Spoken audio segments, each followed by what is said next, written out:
दिन हो गया। मैं धन्यवाद दूंगा डॉक्टर राकेश मिश्रा के परिवार को, जिन्होंने इस संकट की घड़ी के अंदर, एक भाई मोर्चे रिटायर्ड है, दूसरे पुलिस के अंदर है, बड़ा दबाव राजस्थान की सरकार से इनके ऊपर आ रहा है, और उसके बावजूद ये लोग, उनकी माता जी घर पे इंतजार कर रही, पूरा परिवार भूखा प्यासा है, मार हो रही है कि हम सबको मेरे बेटे के अंतिम दर्शन करवा दो। और ये निश्चित रूप से किसान कौम को इस दौर से गुजरना पड़ रहा राजस्थान के प्रांत में, इससे बड़ा दुर्भाग्य नहीं हो सकता।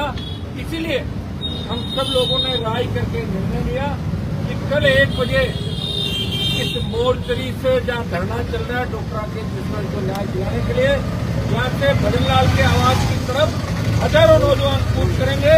इस राजधानी के अंदर रहने वाले मेरे छोटे भाइयों को मैं आह्वान करूंगा, पूरे राजस्थान के नौजवानों से आह्वान करूंगा कि कल भारी संख्या के अंदर, जिस तरह 25 तारीख को आपने आक्रोश रैली में दम दिखाया और मोदी को हिला दिया था और भारतीय भजनलाल सरकार गिर पड़ी थी आके हमारे पास, उसी तरह आपको कल राकेश को न्याय दिलाने के लिए जयपुर की सड़कों में राजस्थान के नौजवान नजर आना चाहिए।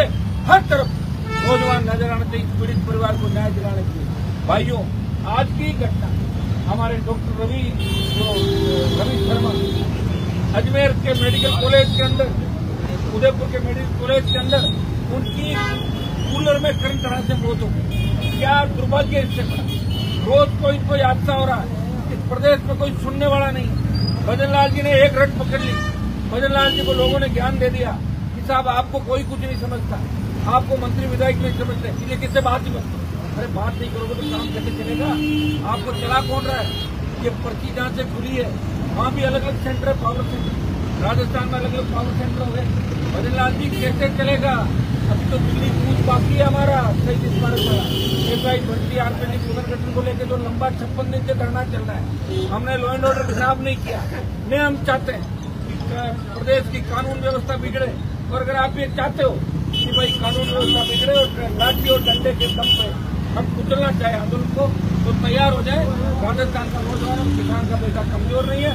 हमने बहुत से आंदोलन देखे 25 साल के अंदर, बहुत सी नलकार सरकार बड़ी और सरकारों को झुकाया। फिर हम चेतावनी देते हैं कि कल आप इससे पहले ही अगर परिजनों से मिलकर इस मामले को सुलझा लें, आपकी सरकार के लिए भी ठीक होगा, आपके लिए भी ठीक होगा। दुर्भाग्य इस बात कि 6 दिन से 35-40 विधायक जाट विश्नोई समाज से राजस्थान के अंदर आए। एक विधायक हमारे बीच बैठे, एक एमपी बैठा, दूसरे एमपीओ को क्या कोई लगी क्यों नहीं आ रहे हैं? आगे बात करनी चाहिए यहाँ से। अरे बीजेपी के नेताओं को भी आना चाहिए। यहाँ जब गोपाल जी आ सकते हैं अपने चंदा तो उनको निकाला तो नहीं भजनलाल जी ने बात। अरे अपने लोग कितना करके काम करें, इससे ये सर करके अगर आप चाहो कि अपनी कौमों को कोई मार्शल कहेगा तो भाइयों आने वाले समय के अंदर मार्शल की जो पत्नी वो भी छीनी जाए। ये तो हमारे जैसे लोग बैठे हैं, जिन्होंने अग्निवीर के खिलाफ आंदोलन किया। ये तो मोदी जी का प्लान कि रेजिमेंट खत्म करो, सारी सेना के अंदर रेजिमेंट व्यवस्था खत्म हो जाए, तो अपना भी जो नारे लगते हैं जय भगवान जाट बलवान, जो दूसरे नारे लगते हैं, नारे खत्म हो जाए। आप इस चीज को थोड़ी समझ पा रहे हो, हम समझ पा रहे हैं इस चीज को।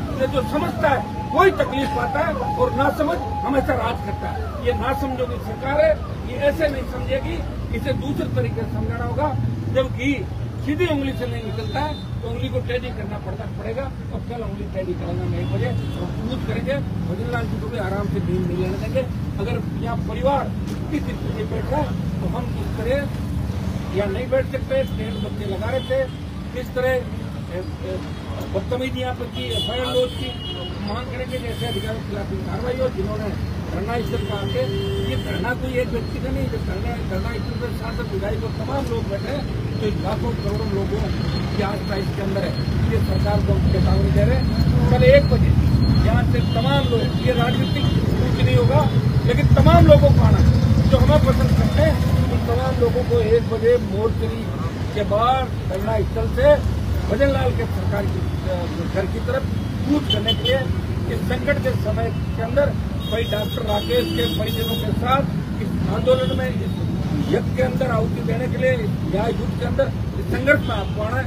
मैं धन्यवाद दूंगा छोटे भाई दुनिया, हमारे राम सिंह जी, छोटे राम सिंह जी जो इसमें समाज के बड़े कद्दावर नेता रहे। अगर ऐसे व्यक्ति आज होते हैं तो बैठने की आवश्यकता नहीं होती। छोटे जिला छोटे भाई अनिल चोपड़ा कुछ वोटों से रह गए थे लोकसभा के अंदर पहुंच करा दिया था सरकार ने। छोटे भाई निर्मल, हमारे गुजर साहब और तमाम आरएलपी और तमाम दूसरी जो हमारे कांग्रेस यूथ कांग्रेस जितने भी संगठन है, इनके तमाम वो नौजवान जिनका प्राइड उनके भाइयों में तो शासन चुनाव को लेकर भी बड़ा आंदोलन किया और आगे भी हम चाहते हैं शासकों को चुनाव ये सारी चीजें हम मूल बैठ कर करेंगे पार्टियों को रख के। तो निश्चित रूप से जो सरकार है यूथ पार्टी का यूथ पार्टी का हम लोगों को कमजोर करेगी, हमारे को कमजोर करेगी, नौजवानों की ताकत को कमजोर करेगी और एक एक करके सरकार मारेगी।